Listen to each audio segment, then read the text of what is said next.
Ju përshëndes të gjithëve nderuar shikues, mirë se vini në edicionin e fundit këtu në Klan News. Le të shohim së pari titujt tan kryesor.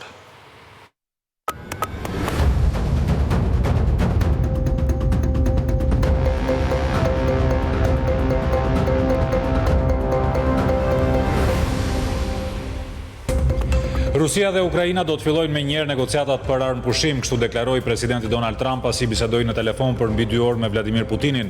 Presidenti rus tha se Moska është gati të punojë me Ukrainën mbi një traktat të mundshëm paqeje në të ardhmen. 15 kandidatë të listës së hapur i kërkojnë KQZ-s pamjet filmike pasi pretendojnë se vota e tyre është keq lexuar. Olta Xhaçka merr mandatin në Tiranë. Blerina Gjylameti mbetet jashtë parlamentit, vio numërimi për kandidatët në qarqet e fundit. Gjykata e posaçme ka vendosur të kalojë për gjykim dosjen Partizani pas disa muaj shtyrjes Sali Berisha dhe dhënë driti. Jamar Bermaltezi shkoi në gjyq të akuzuar për korrupsion. Avokati Gjokuta e cilsoi të pavlefshëm vendimin. Komisioni Evropian ka publikuar raportin e pranverës për gjendjen ekonomike ku parashikon se ekonomia shqiptare për këtë vit do të rritet me 3.6%, pas një rënje në 2024, inflacioni i rritet si vjet dhe gradualisht kthehet në objektiv vitin e ardhshëm. Instat raporton se në 3 muajt e parë të këtij viti numri lindjeve ra me mbi 14%, sipas sociologëve, arsyet kryesore lidhen me migracionin, gjendjen ekonomike dhe problemet sociale. Kosova ndodhet në krizë të thellë politike, ka dështuar për të 18 të herë konstituimi i kuvendit. Edhe të hënën nuk u mundsua ngritja e komisionit për votimin e fshehtë pasi partitë refuzojnë të zgjedhin anëtarët.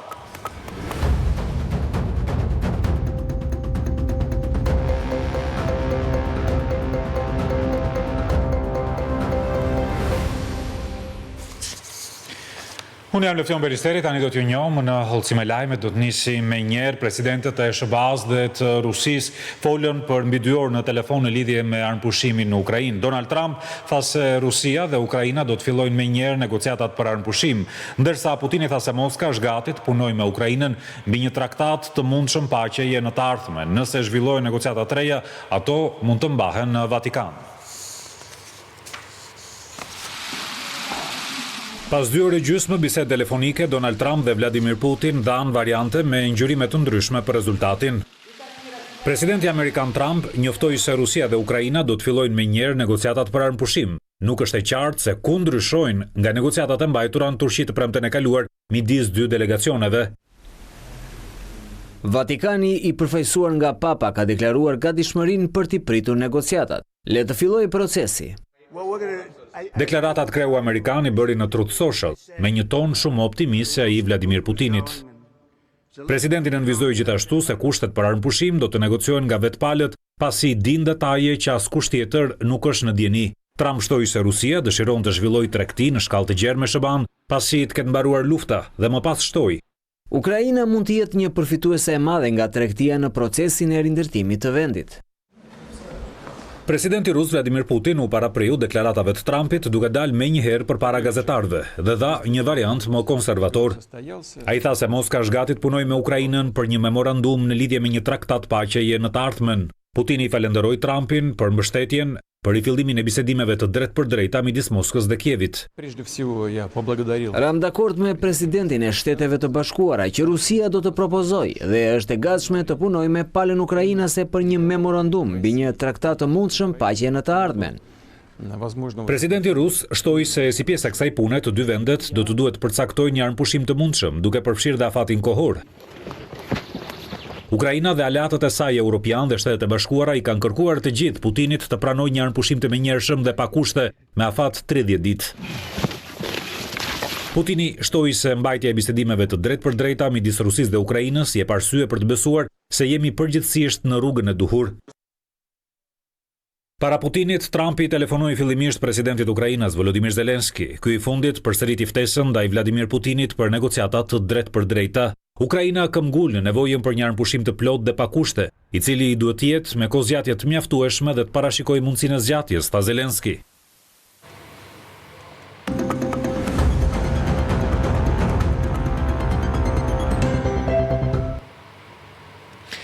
Olta Xhaçka ka mundur të fitojë mandatin e deputetës në një garë të fortë dhe të drejt për drejt me Blerina Gjylametin, e cila mbetet jashtë parlamentit.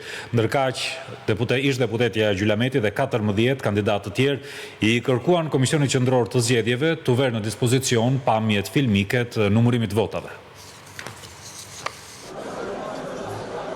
Betejë e grave socialiste për mandatin e 19 në qarkun e Tiranës përfundoi me fitoren e Olta Xhaçkës, me më shumë se 100 vota diferencë.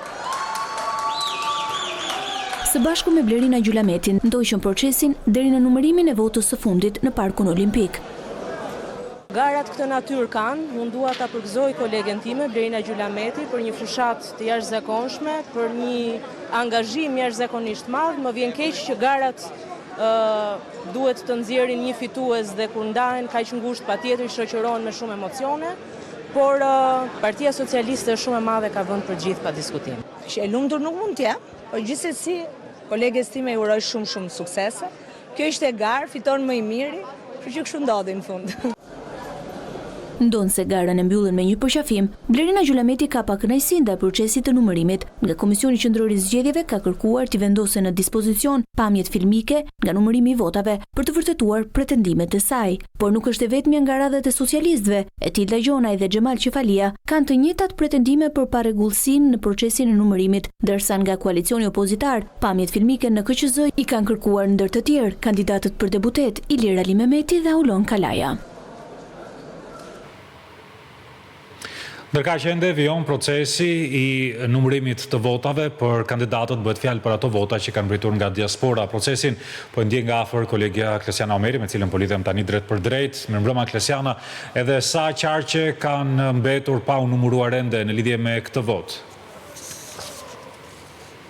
Kanë mbetur edhe 4 qarqe për cilat jemi duke pritur rezultatin përfundimtar Leftion. Bëhet fjalë për qarkun e Gjirokastrës, Korçës, Vlorës dhe në fakt qarkun presim rezultatet të tjera për sa i përket edhe disa qarqeve të tjera, ndërsa për qarqet e tjera ka përfunduar procesi edhe në Lezhë në fakt nuk pati asnjë ndryshim, ishte qarku që ka disa minuta për cilin ka një rezultat, ndërsa presim për sa i përket edhe rezultatit të Vlorës, duke qenë se midis Klevis Kasos dhe Vasil Lajos ka një diferencë të ngushtë të votash dhe që pritet që votat e Greqisë, të cilat janë duke u numëruar momentalisht për qarkun e Vlorës, të kenë një ndryshim dhe në favor të zotit Lajo, pasi deri më tani Klevis Kaso ka kryesuar rezultatin. Përsa i përket kutive të mbetura në qarkun e Elbasanit dhe në qarkun e Vlorës ka mbetur rreth 14 kuti, ndërsa më pak kanë mbetur në qarkun e Gjirokastrës dhe Korçës, kështu që këto dy qarqe pritet që të kemi dhe një rezultat së fundmi, më shpejt se dy qarqet e tjera, por brenda mbrëmjes së sotme, në rast se nuk do të ketë një vendimarrje për të ndaluar procesin e numërimit, mund të kemi një përmbyllje të gjithë rezultatit të procesit të numërimit për votat preferenciale. Kështu që do të presim për të parë se cili do të jetë rezultati për sa i përket këtyre 4 qarqeve ku më së shumti pritshmëri ka që të ketë një ndryshim apo përmbysje rezultati në Vlorë, pasi aty po pritet me më shumë interes. Dhe ndërsa nuk presim dhe një ndryshim në lidhje me renditjen me numrin e mandatave që ka marrë secila forcë politike, ndoshta do të ketë një ndryshim në listën e kandidatëve fitues, por kur pritet filloj procesi i ankimimeve, Klesiana? Në fakt duket se sinjalet janë që të filloj shumë shpejt, duke marrë konsiderat që gjatë ditës së sotme kemi parë disa kandidatë, kërkesat e të cilëve kanë qenë për të parë dhe për të verifikuar disa pamje filmike për procesin e numërimit, dhe po ashtu kujtojmë edhe pretendimet që ka Partia Demokratike për mënyrën se si u zhvillua procesi i diasporës, por në momentin që do të kemi një rezultat përfundimtar dhe më pas të certifikohet nga Komisioni Qendror i Zgjedhjeve, pritet edhe procesi i ankimimeve. Do të shohim se çfarë ndryshimesh në rezultat mund të sjell, ndërkohë nënvizoj që ditën e nesërme pritet që të ketë disa qendra votimi të cilat në Komisionin Qendror të Zgjedhjeve do t'i nënshtrohen procesit të rinumërimit për shkak se janë evidentuar disa parregullsi. E qartë. Faleminderit, ishte aty drejt për drejt kolegja Klesiana Omeri. Do të vjoj më tej, pavarësisht disa pretendimeve nga ana e opozitës, kryekomisioneri i zgjedhjeve Lirian Celibashi deklaroi se integriteti i procesit nuk u cënua. Ai shpjegoi disa udhësi në lidhje me procesin e dërgimit dhe marrjes së zarfit me fletën e votimit nga emigrantët. Janë 201.956 dërgesa apo dokumentacion zgjedhor unik të dorëzuar nga DHL-ja te Komisioni Qendror I Zgjedhjeve, që do të thotë janë 201.956 zgjedhës të themi, cilët e kanë kthyer mbrapsht fletën e votimit nëpërmjet shërbimit të DHL-s dhe janë 353 dërgesa të tjera postare unike, të themi nga 353 zgjedhës të tjerë, të cilët e kanë kthyer mbrapsht në Komisionin Qendror të Zgjedhjeve, jo nëpërmjet shërbimit të DHL-s. Nga 353 të tilla, 107 I janë nënshtruar procesit të shqyrtimit dhe vlerësimit nga Komisioni Qendror I Zgjedhjeve. Kanë ardhur nëpërmjet shërbimit postar të një operatori tjetër postar, përfshirë postën shqiptare, por edhe shërbim tjetër postar. Po si zarfe janë zarfe të DHL-s. 6 zgjedhës e kanë dorëzuar personalisht, 6 zgjedhës. Janë planuar në protokoll, nuk janë vlerësuar, por janë planuar në protokoll 6 të tillë. Nëse një parti politike apo koalicion nuk ja u vënë në dispozicion, se ne ja u kemi dhënë partive politike, ose më mirë të themi ju kemi thënë partive politike, që gjithë secili për këtyre subjekteve mund të tërheqin Komisionin Qendror të Zgjedhjeve pamjet filmike. Nëse një kandidat nuk I siguron dot për arsye të ndryshme nëpërmjet partisë të pamje, Komisioni Qendror I Zgjedhjeve ja vën në dispozicion çdo kandidati. Ndërkaq, Partia Demokratike tha se ka kërkuar audit për të gjithë procesin e votimit nga diaspora. I kërkon Komisionit Qendror të Zgjedhjeve të mos miratojë asnjë rezultat nga këto vota.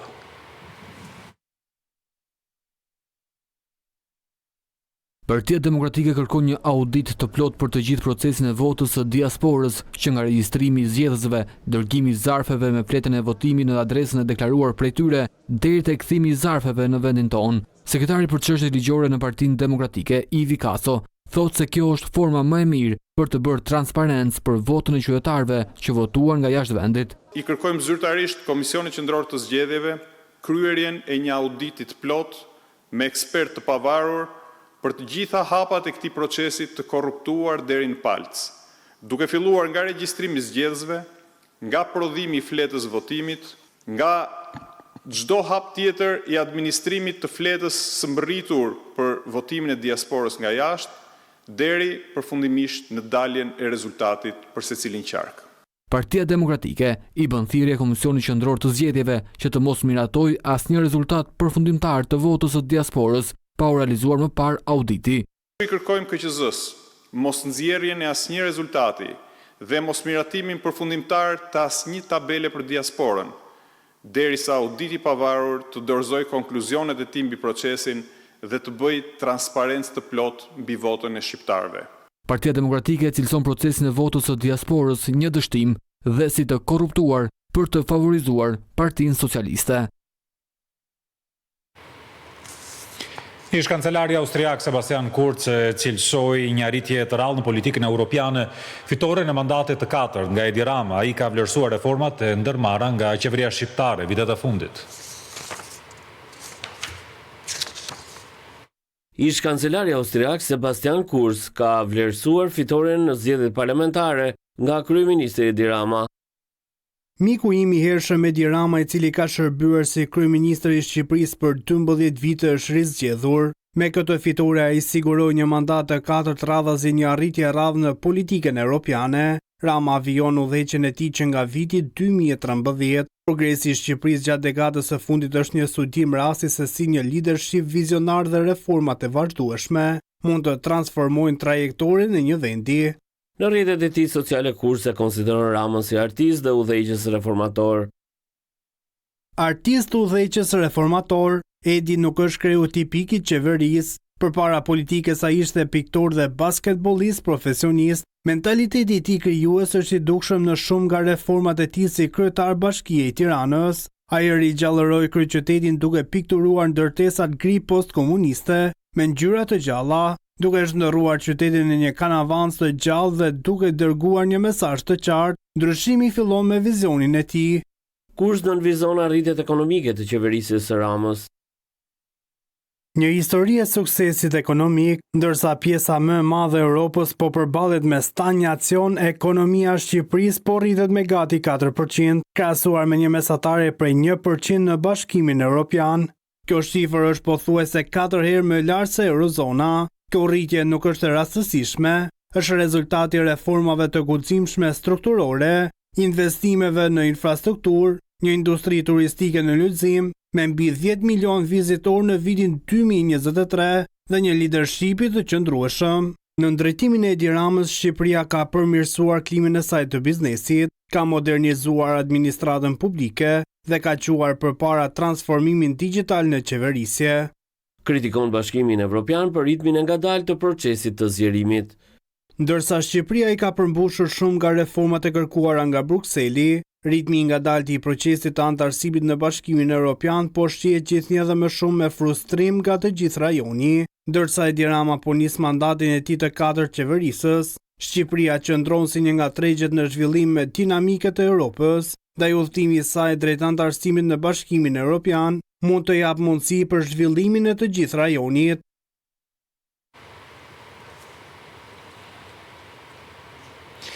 Kryetari i BDI-s në Maqedoninë e Veriut, Ali Ahmeti, ka uruar kryeministrin Edi Rama për fitoren në zgjedhjet parlamentare të 11 majit. Në mesazhin e tij në rrjetet sociale, Ahmeti e konsideron fitoren spektakulare dhe plebishitare, tekson se Ramës i ka rëmbara ta çojë Shqipërinë në Europë aty ku e përcaktuan vendin rilindasit.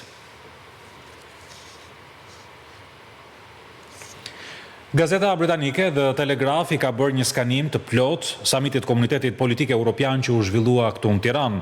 Shkruan se me gjatësinë e tij, kryeministri Edi Rama bëri homologun britanik Keir Starmer të duket i vogël në skenën botërore. Media prestigjioze britanike The Telegraph ka kushtuar një artikull profilit të kryeministrit Edi Rama, duke lidhur me vizitën e parë zyrtare të kryeministrit britanik Starmer në Tiranë. Edi Rama e modelon partinë e tij sipas laburistëve të rinj dhe e konsideron Tony Blair si një këshilltar të ngushtë, por kjo nuk e ndaloi kryeministrin e Shqipërisë, 1,98 metra të gjatë, që t'i hapte një boshllëk legjislativ planeve të Keir Starmer për të dërguar jashtë vendit azilkërkuesit e refuzuar dhe ta bënte të duke i vogël në skenën botërore. Duke ju referuar konferencës së 2 kryeministrave të mbajtur në Tiranë, Telegraf citon deklaratën e Ramës, i cili tha prerazi se Shqipëria nuk është e gatshme të presë azilkërkues nga vende të tjera dhe se ka rënë dakord të ngrinte vetëm 2 qendra për Italinë, për shkak të marrëdhënieve shumë të ngushta mes 2 vendeve. Në të vërtetë ekziston një element misteri se si mesazhi nuk arriti te Starmer përpara vizitës së tij, në mënyrë që të shmangte deklaratën e tij për planet e qendrës së kthimit të azilkërkuesve. Por sipas medias britanike, ndoshta zoti Rama, i cili tashmë është më i fuqishëm pas fitores së mandatit të 4, dhe ky nivel pushteti tregon se nuk i duhet më t'i ndjek fjalët e tij me shumë kujdes, pavarësisht se cili udhëheqës evropian qëndron në krah të tij. Në samitet e liderëve botëror, zoti Rama përshëndetet ngrohtësisht nga zyrtarët evropian dhe amerikan, të cilët e shohin atë si një forcë stabilizuese në rajonin ende të brisht të Ballkanit. Si kryeministër, ai ka thelluar përpjekjet e Shqipërisë për të shkëputur nga orbita e Rusisë dhe për të integruar me Evropën demokratike dhe kozmopolite. Antarësimi në Bashkimin Evropian ka qenë synim që në mandatin e tij të parë në 2013, tashmë ky qëllim është viti 2030. Rama shpreson se kjo kaos do të ketë një mbështetje në formën e Giorgia Melonit. Në janar, ai ul në gjunjë për t'i dhuruar kryeministres italiane një shall të bardhë në ditëlindjen e saj të 48. Lideri rebel me atletet të bardha e ka quajtur zonjë Meloni një motor të vogël të Shqipërisë, duke lavdëruar karizmën e saj të madhe, pasi dyshja nënshkroi marrëveshjen për qendrat e kthimit të migrantëve në vitin 2023. Ngjitja politike e zotit Rama filloi si kryetar bashkie i Tiranës, ku ai e dëshmoi veten si një reformator të zellshëm. Edhe Shqipëria është riemërtuar. Tani është një komb pro tregut social-demokrat dhe gjithnjë më shumë një destinacion turistik. Riviera shqiptare tani tërheq më shumë se 10 milion vizitor të huaj në vit. Duke qëndruar më gjatë se kurrë në pushtet, kryeministri shqiptar pritet i thellojë edhe më tej avantazhet e tij. Dhe sipas artikullit të The Telegraph, Starmer, i cili me gjatësi është shumë i shkurtër se homologu i tij shqiptar, mund të mos jetë vizitori i fundit që do të zhytet publikisht në ujë.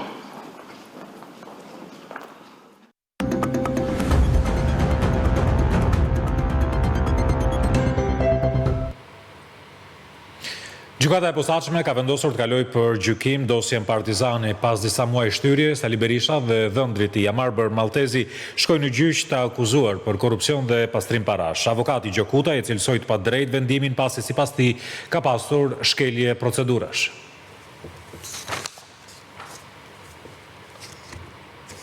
Për herë të parë që nga themelimi i gjykatës posaçme kundër korrupsionit dhe krimit të organizuar në dhjetor të 2019 në bankën e të akuzuarve do të ulet një ish kryeministër. Sali Berisha tashmë do të përballet me gjykatën për sa i përket veprës penale të korrupsionit pasiv. Dosja kaloi për gjykim pas 7 muajsh seanca paraprake. Ishte gjyqtarja Flojera Davidi, e cila vendosi të nisë gjyqin për ish kryeministrin Sali Berisha, dhëndrin e tij Amarbër Maltezi, biznesmenin Fatmir Bektashi, Xhimi Begeja dhe Andja Pustina. Maltezi, i cili ndodhet në masën arrest shtëpie, akuzohet për korrupsion pasiv dhe pastrim parash. Të njëjtat akuza janë edhe për biznesmenin Bektashin, ndërsa Xhimi Begeja, Andja Pustina akuzohen për pastrim parash. SPAK e akuzon Berishën se gjatë kohës që ishte kryeministër ka përdorur funksionin e tij për të favorizuar dhëndrin Amarbër Maltezi në procesin e privatizimit të ish kompleksit Partizani. Për prokurorinë e posaçme, ky privatizim është bërë në mënyrë të parregullt dhe me ndikim të palishëm nga Berisha, duke sjellë përfitime të padrejta për Maltezin dhe dëm ekonomik për shtetin. Berisha i ka cilësuar akuzat si politike. Ne nuk e kemi kërkuar gjykimin e shkurtuar për dy arsye. E para që mungon fakti penal, dhe nuk kemi çfarë të shkurtojmë apo të zgjasim, dhe kjo është themeli i mbrojtjes, dhe e dyta, në momentin kur ne konstatojmë akte të pavlefshme dhe të papërdorshme, gjykimi i shkurtuar automatikisht është i rrëzuar. Para shpalljes së vendimit, gjykata rrëzoi kërkesën e avokatëve të Sali Berishës për të shpallur të pavlefshme vendimet e gjyqtares Irena Gjoka. Ata pretendojnë se ajo ka fshehur një vendim të gjykatës së Janinës që e ka dënuar atë dhe përpasoj edhe vendimet e saj nuk janë të vlefshme. Më herët vetë Sali Berisha akuzoi kreun e SPAK-ut Altin Dumani se i qëndron në krye të amnistisë krimit elektoral. Këto deklarata kryetari demokrat i mbajti pasi u paraqit në prokurorinë e posaçme në zbatim të vendimit të gjykatës detyrim paraqitje. Sali Berisha ishte në SPAK në zbatim të masës detyrim paraqitje. Nga detyrat e këtij institucioni, ai akuzoi drejtuesin Altin Dumani. Por kryetarin e Partisë Demokratike, ai është mbrojtësi i krimit elektoral. Partia Demokratike ka dorëzuar gjatë fushatës elektorale mbi 15 parti, të cilat natyrisht do të kenë fatin e gjitha partive të tjera, sepse në krye të amnistisë së krimit elektoral qëndron ai që amnistoi dosjet 184 dhe 138 apo 39, qëndron vet Altin Dumani. Berisha ju kthye akuzave vendaj gjyqtares Irena Gjoka. Kreu i gjykatës speciale, gjykatësia është një mashtruese ordinere e pa cip subjekti ligjit. Ajo ka mashtruar shtetin shqiptar qoftë për dënimin, qoftë për dëbimin. Ka marrë prokur për t'i heqë këto masa. Solla këtu me vull apostile dokumentin e gjykatës Janinës, sa ajo është dënuar 3 muaj burg. Ndër të tjera, Berisha foli dhe për Ilir Ali Mehmetin, i cili doli dyti si më i votuari në listat e hapura të qarkut të Tiranës. Ai e cilësoi një luftëtar të çmuar të Partisë Demokratike. Dëshmoj se ai është një veprimtar shumë i respektuar dhe i çmuar. Është një intelektual me pëlqyeshmëri të lartë dhe reputacion shumë të mirë. Unë nuk besoj se vetëm parlamenti është përfaqësimi i një partie. Një parti ka një gamë të gjerë përfaqësimi. Kryedemokrati falenderoi mediat për kontributin e dhënë në denoncimin e asaj që ai e cilëson aferë elektorale, teksa vrejti i tërhoqi cili do nga radhët e të vetëve në Selim Blu. Jam absolutisht për respektimin e gazetarëve, s'ka asnjë diskutim. Çdo politikan, cili do qoftë, duhet të ketë një kujdes të veçantë në marrëdhëniet me gazetarët. Berisha deklaroi se do të vijojë betejën për rikthimin e votës së lirë për shqiptarët. Në të tjera lajme tani, qeveria shqiptare ka paraqitur 8 rekomandime që synojnë luftën ndaj krimit, por kreu i SPAK-ut Altin Dumani shpreu rezerva për disa prej këtyre propozimeve që sipas tij krijojnë vetëm struktura burokratike. Ministri i Drejtësisë Ulsi Manja i përcolli këtë të hënë institucionit të prokurorisë një paket prej 8 pikash me rekomandime të hartuara nga Këshilli i Ministrave. Kryesisht bëhet fjalë për respektimin e të drejtave të njerëzit, integritetin, transparencën dhe përgjegjësinë e institucioneve ligjzbatuese apo dhe bashkëpunimin me ndërkombëtarët. Sipas qeverisë, këto synojnë të përforcojnë luftën ndaj krimit dhe efikasitetit të sistemit të drejtësisë penale. Prokuroria orientohet të promovojë përdorimin e procedurave të posaçme, si marrëveshjet për pranimin e fajësisë dhe gjykimet e shkurtuara, veçanërisht për të miturit, dhe rastet ku ndëshkimi mund të jepet nëpërmjet alternativave efektive ndaj burgimit. Kërkohet rritja e hetimeve të nisura kryesisht, ndjekje penale efektive për korrupsionin veçanërisht nivelet larta. Prokuroria duhet forcojë mekanizmat për kontrollin e brendshëm dhe llogaridhënien për te procesit vettingut. Por për kreun e SPAK Altin Dumani, këto rekomandime janë të vështira për të zbatuar ashtu siç janë hartuar. Ai theksoi se nuk nevojiten mekanizma të reja të kontrollit të punës së institucionit që ai drejton. Një rekomandim tjetër që shikohet, megjithëse mbledhsimin e institucionit tonë, kjo nuk ka të bëjë me prioritetet në luftën kundër kriminalitetit, por është ajo që ju e thoni në rekomandimet tuaja, nevojë për respektim të mekanizmave ekzistuese të kontrollit. SPAK tashmë është subjekt i mbikëqyrës KLP, ILD dhe vetë strukturat e tij. Krijimi i strukturave të reja, vlerësimi dhe integriteti, pa analizë të mekanizmeve ekzistuese, rrezikon të sillen mbi ngarkesë burokratike. Disa rekomandime janë shumë përgjithshme dhe nuk përcaktojnë objektiva të matshëm, institucione përgjegjëse apo burime konkrete, duke rrezikuar të mbeten deklarative. Zbatimi i rekomandimeve shikohet me vështirësi edhe për kryeprokurorin Olsen Çela. Për ndjekjen e rekomandimeve do të jetë sidomos për prokurorinë e direkcionit përgjithshëm plotësimi organikave, pasi ende ne kemi 35% të mungesave në organik, kështu që le të themi kjo relativizon shumë mundësinë e ndjekjes së rekomandimeve. Këshilli i Ministrave harton çdo vit rekomandime që i përcillen institucioneve ligjzbatuese për të ndjekur gjatë punës së tyre, të cilat duhet të reflektojnë në plotësimin e raporteve periodike.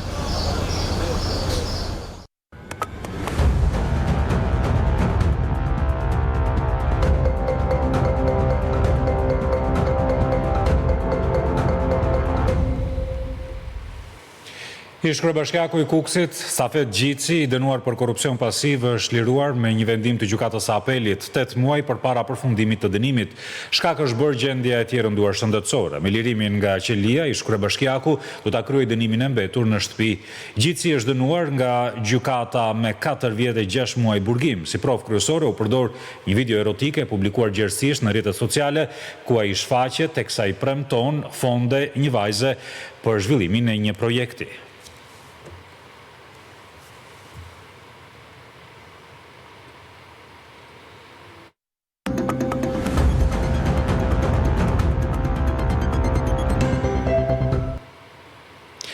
Në raportin e pranverës për parashikimin ekonomik, Komisioni i Bashkimit Evropian thot se ekonomia shqiptare këtë vit do të rritet me 3.6%. Pas një rënjeje në vitin 2024, inflacioni pritet që të rritet si vjet dhe më pas do të kthehet në objektivin prej 3% të Bankës së Shqipërisë në 2026.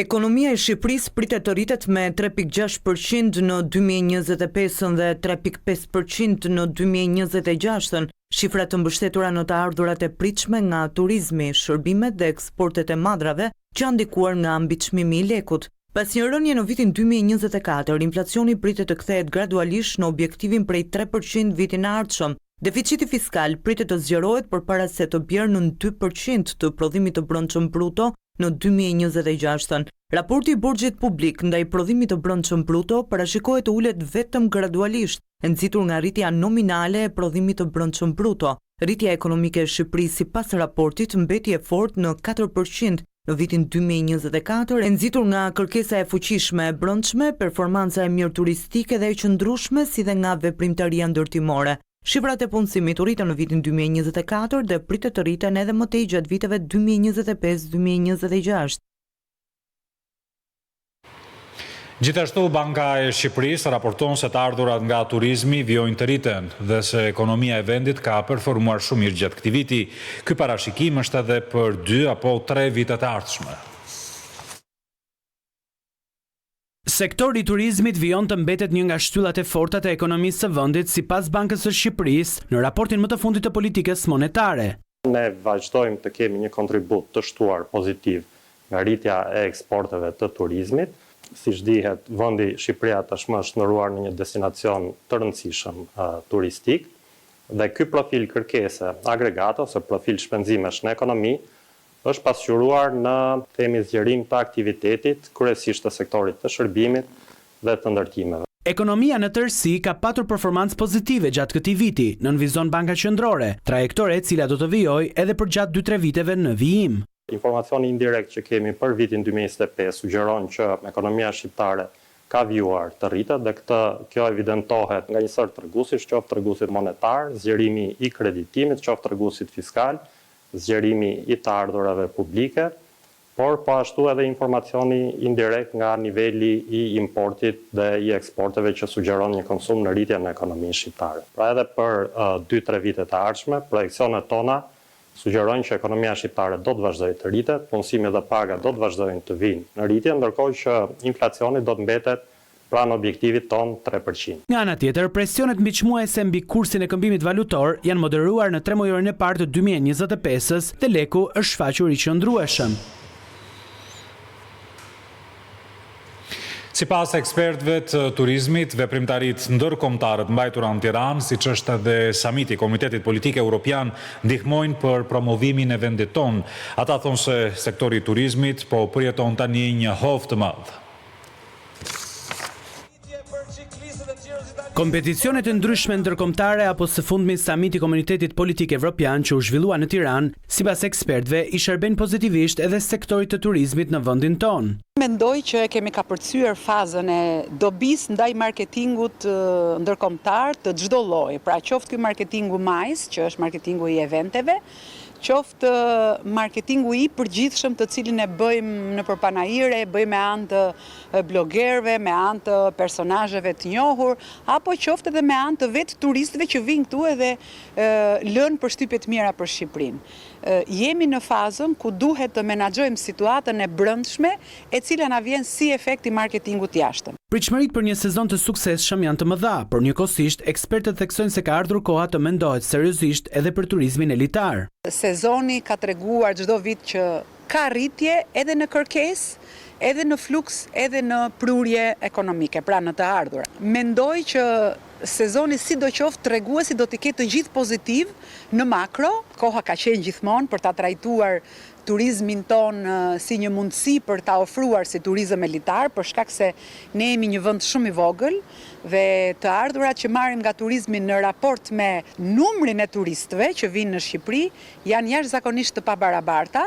Për shkak të fluksit të lartë të turistëve, veçanërisht në sezonin veror, transporti publik dhe trafiku mbeten shqetësuese. Problemet do t'i kemi edhe në sezon me trafikun, pra me transportin ose me infrastrukturën urbane dhe interurbane, brenda qyteteve dhe midis qyteteve bregdetare. Kemi probleme me parkingjet publike dhe private, pra ku do parkohet gjithë ky fluks që lëviz. Vitet e fundit, Shqipëria po përballet me vizitorë të shumtë jo vetëm gjatë verës, por për gjatë gjithë vitit, duke bërë që vendi ynë të jetë një destinacion i rëndësishëm për të huajt. Revista amerikane e udhëtimeve Iceland në një reportazh të saj e ka cilësuar Gjirokastrën një destinacion ideal në fokus të udhëtimeve.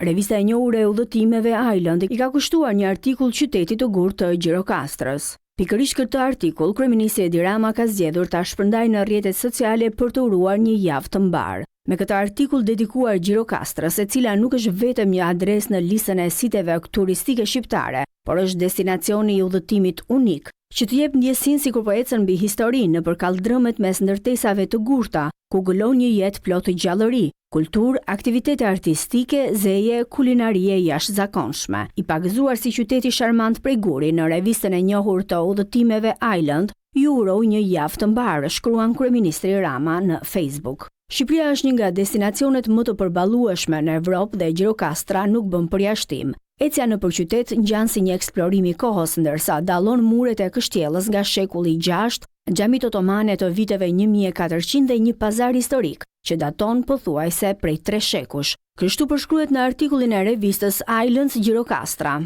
Qyteti shkëmbor i Gjirokastrës është një vend unik, Nëse dëshironi të dilni për te qytetit, provoni të esni në urën Ali Pashës. Dikur kjo urë lart Guri ishte pjesë e sistemit të ujësiellësit të qytetit, por sot është një shteg që vizitorët mund të eksplorojnë. Për të shijuar ushqime autentike të Gjirokastrës, duhet të shkoni në pazarin e vjetër të qytetit.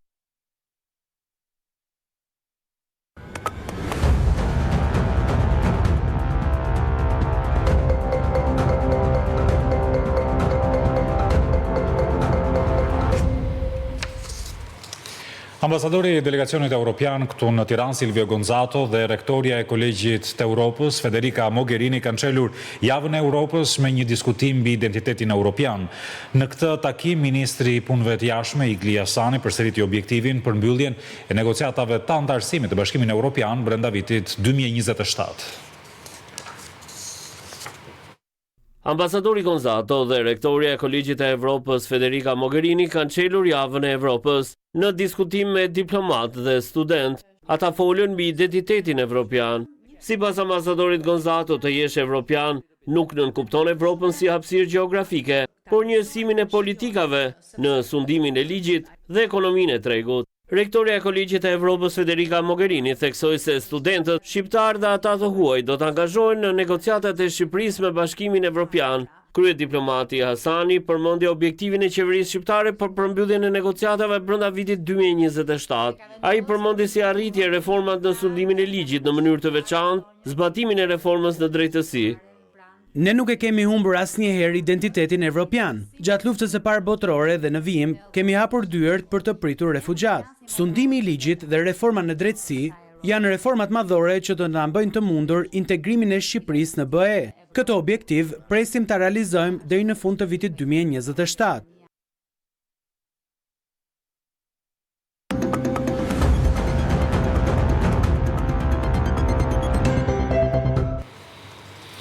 Instati raportoi se në tremujorin e parë të këtij viti numri i lindjeve ra me mbi 14%. Sipas sociologëve, arsyet kryesore mbeten migracioni, gjendja ekonomike, por dhe problemet sociale.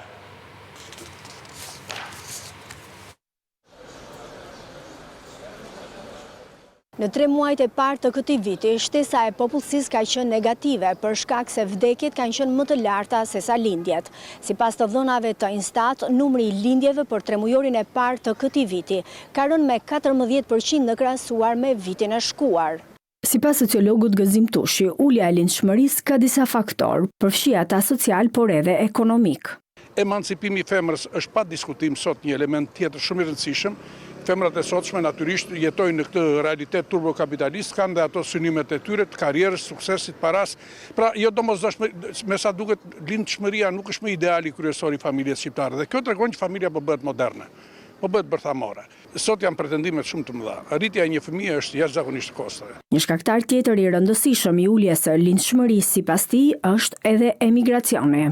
Emigracioni është shumë i rëndësishëm në rënien e natalitetit, sepse në përgjithësi ata që largohen nga Shqipëria janë të moshës së riproduese, janë ata që janë seksualisht të aftë për të riprodhuar.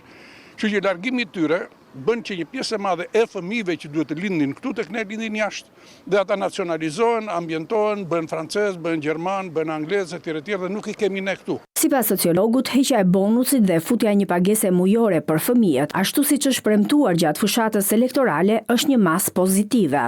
Duhet një strategji kombëtare për të përcaktuar se cilët janë faktorët, duke bërë një diagnostikim të plotë të shkaqeve ekonomike, sociale, psikologjike, kulturore, të intervenohet pastaj me masa të saktura. Siç është fakti që është gjatë fushatës që ideja e bonusit të dikurshëm 400-800 milionë 200.000 lekë të vjetra për fëmijën e tretë do të zvendësohet me politika monetariste, pra me shpërblim për familjet që do të sjellin fëmijë jetë, dhe unë mendoj që është një masë.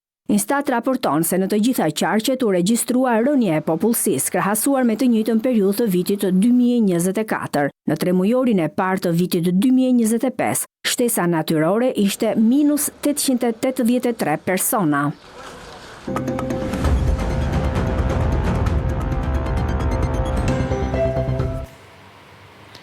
Presidentja e Kosovës, Vjosa Osmani, është kërcënuar me jetë përmes e-mailit. Këtë e ka konfirmuar edhe këshilltari për media i presidencës, Bekim Kupina. E-maili i dërguar në adresë të presidencës mban datën 15 maj. Nuk ka ende të dhëna mbi autorët e mundshëm të këtij akti. Presidentja Osmani ditët e fundit ka filluar përpjekjet për zhbllokimin e krizës politike krijuar nga mos konstituimi i kuvendit dhe ka pasur takime me partitë politike.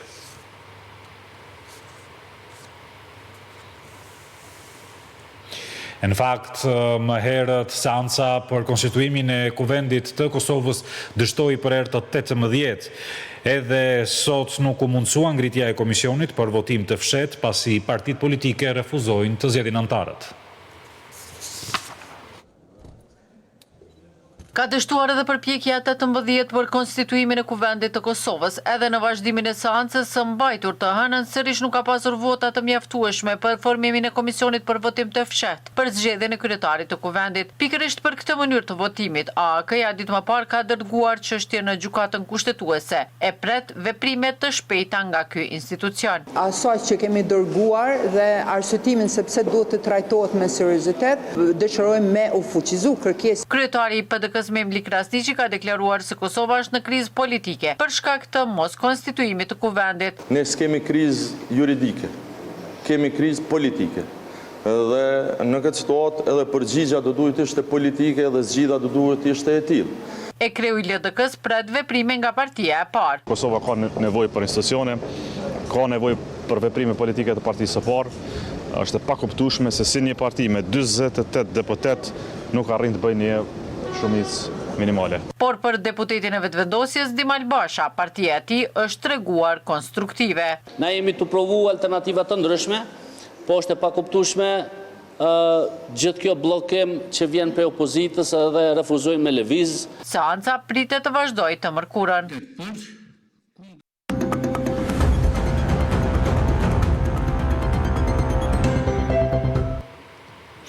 Pas Brexit, Britania po afrohet sërish me Bashkimin Evropian. Palët kanë njoftuar arritjen e disa marrëveshjeve, të cilat konsiderojnë tani historike, marrëveshje të cilat konsistojnë në fushën e mbrojtjes, sigurisë, por edhe ekonomisë.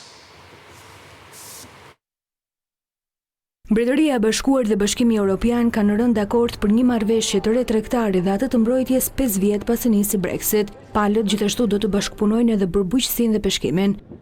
Në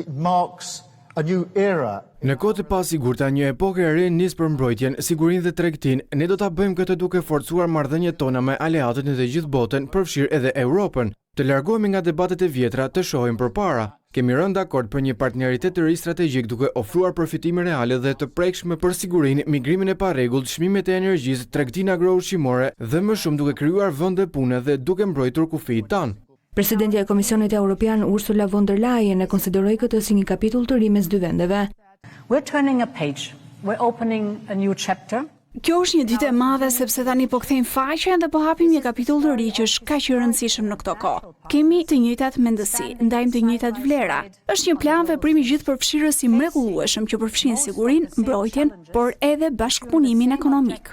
Partneriteti i ri i sigurisë dhe i mbrojtjes synon që industria e mbrojtjes së Mbretërisë së Bashkuar të mund të marrë pjesë në planin e BE-s për një fond për 150 miliard poundësh të quajtur veprimi i sigurisë për Europën. Sa i përket peshkimit, anijet britanike dhe ato të Bashkimit Evropian do të kenë akses në ujërat e njëra tjetrës për 12 vjet, në këmbim të një reduktimi të përhershëm të dokumentacionit dhe kontrolleve kufitare që kishin penguar prodhuesit e vegjël të ushqimit të eksportonin në Europë. Britania dhe BE kanë rënë dakord për më shumë negociata mbi një skemë të lëvizjes së të rinjve për t'u lejuar personave të moshës 18 deri në 30 vjeç në këto vende të udhëtojnë lirish për një periudhë të kufizuar kohore, me detajet që do të përcaktohen në të ardhmen. Me pak burokraci për ushqimin dhe përmirësimin e sigurisë energjetike, parashikohet në marrëveshjen e tretë që pas marrëveshjeve që nënshkroi Britania e Madhe me Indinë dhe SBA-n.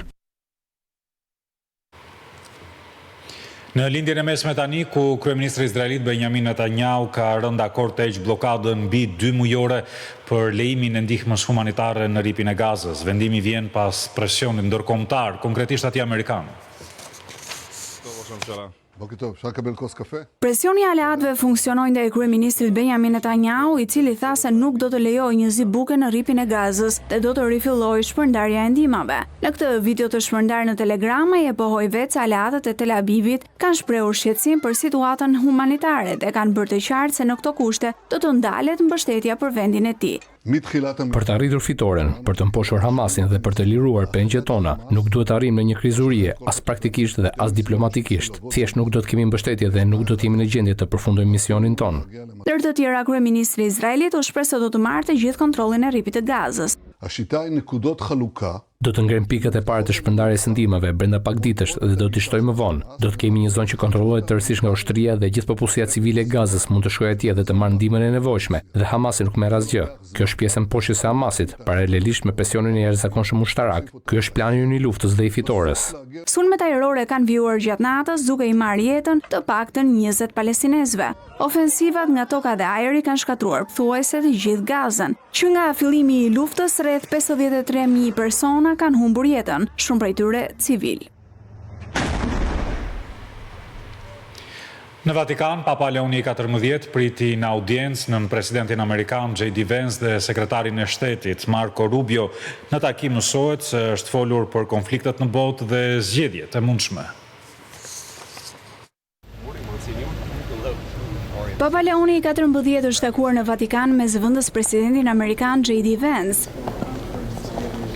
Konfirmimi erdhi nga Selia e Shenjtë, e cila në një deklaratë sqaroi se të dyja palët janë të kënaqura nga marrëdhëniet midis Shteteve të Bashkuara të Amerikës dhe Vatikanit. Pati një shkëmbim pikpamjesh mbi çështjet aktuale ndërkombëtare me një thirrje të përbashkët për respektimin e ligjit humanitar dhe ndërkombëtar, zonat e konfliktit si dhe mbështetje për zgjidhje të negociuara midis palëve të përfshira, thuhet ndër të tjera në këtë deklaratë. U diskutua gjithashtu liria fetare dhe bashkëpunimi midis kishës dhe shtetit, ku mori pjesë edhe sekretari amerikan i shtetit Marco Rubio. Takimi u zhvillua me dyert të mbyllura pa praninë e gazetarëve dhe zgjati 45 minuta. Kur ishte kardinal, Papa Leoni XIV kritikoi politikat e administratës së Donald Trump për emigrantët. Edhe Papa Francesco qëndroi jetë më 21 prill ishte një mbrojtës i të varfërve dhe i emigrantëve, i cili shpesh e kritikonte shtëpinë e bardhë pikërisht për këto çështje. Ai e quajti planin e Trump për të deportuar miliona emigrant një turp.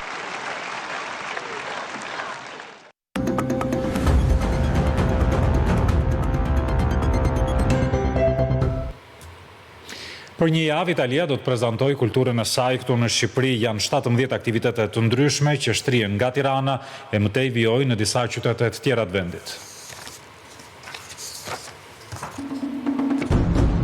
17 aktivitete kulturore në muzikë, arte pamore, kulinari, teatr, mod do të zhvillohen për publikun përgjatë javës kulturore të Italisë. Jo vetëm në Tiranë, por edhe në Berat, Saran, Gjirokastër, Vlorë, Durrës, do të jehoj kultura e vendit fqinj dhe produktet artistike që në qendër kanë bashkëpunimin mes artistëve italian dhe atyre shqiptar. Ne paraqesim një program që bazohet në 3 koncepte: tek e ardhmja në mënyrë që miqësia jone lashtë të përforcohet, e dyta është bashkëpunimi, nuk jemi duke promovuar vetëm Italinë, por bashkëpunimin e përbashkët të Italisë dhe Shqipërisë. E treta është veprimi mes nesh. Synon krahas promovimit të kalendarit artistik kulturor, edhe të parit drejt të ardhmes së kësaj historie shumë vjeçare që neve na lidh. Si pari në çel festa e muzikës elektronike në Tiranë me 29 maj, ndërsa ky edicion rikthen artistin e mirënjohur Ermal Meta që do të performojë me 7 qershor në Butrind. Do të ndalesh atë veprimtaria që i kushtohet artit pamor. Ne këtë vit kemi zgjedhur artistin Enzo Kuki, ndërsa te muzika do ndalesh atë koncerti Ermal Metës. Java kulturore e Italisë, organizuar nga Ambasada e Italisë, Instituti Italian i Kulturës dhe Ministria e Ekonomisë, Kulturës dhe Inovacionit, do të përmbyllet me 8 qershor me festivalin Ngjyrat e Italisë kushtuar gastronomisë italiane. Dhe ishte gjithçka për këtë edicion të fundit në Klan News. Miru takofshim.